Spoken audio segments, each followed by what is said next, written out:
Terry Phillips here in the pit area before we get set to roll tonight. You didn't quite make it for practice, at least early on. I don't know, we scampered out of here about an hour ahead of time. When did you roll in here? I got in here late, had to park outside, but we had cars delivered and some things like that. So just got a new fresh bullet under the hood and got it that morning, so we had to put it in to get up here. So we just want to make sure we was ready before we got here. Oh, is this one brand new? No, it's this almost. Yeah, I changed a bunch of stuff in and made it bigger, and hopefully it runs faster. I see. How hard is it to find an edge with the motor rules so tight in this series? I mean, it's an outlaw series, but there are a lot of motor restrictions. Yeah, the head deal is a restriction. I mean, they still run good. It's just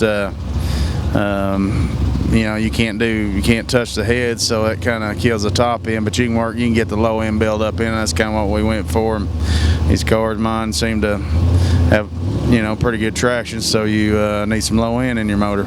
What's your favorite kind of format? One like this or one like they run the world? I assume as a racer you probably kind of enjoy getting paid every night.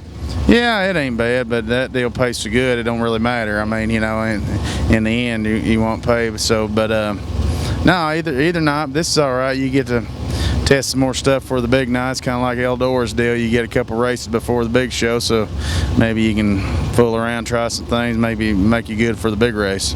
How much have you tinkered on this car for changes for next year and going forward? I know you haven't raced it as much this year as you'd have in the past. Nah, probably nothing.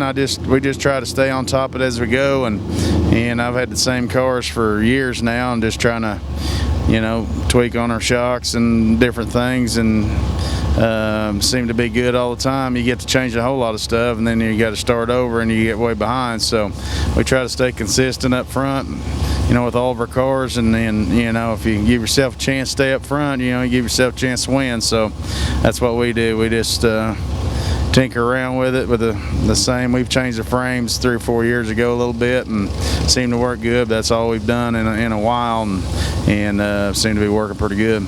I certainly hope the modified world's taken notice of how successful you've been in your late model behind the wheel here recently. My point in asking that comes back to confidence. Where is your confidence at right now? Oh, it's all right. You know, yeah, we run better in the late model, but you know, we wasn't running real good through the year and just got better here lately. So I don't know. I always try to stay confident no matter what. You know, if you're running good or bad.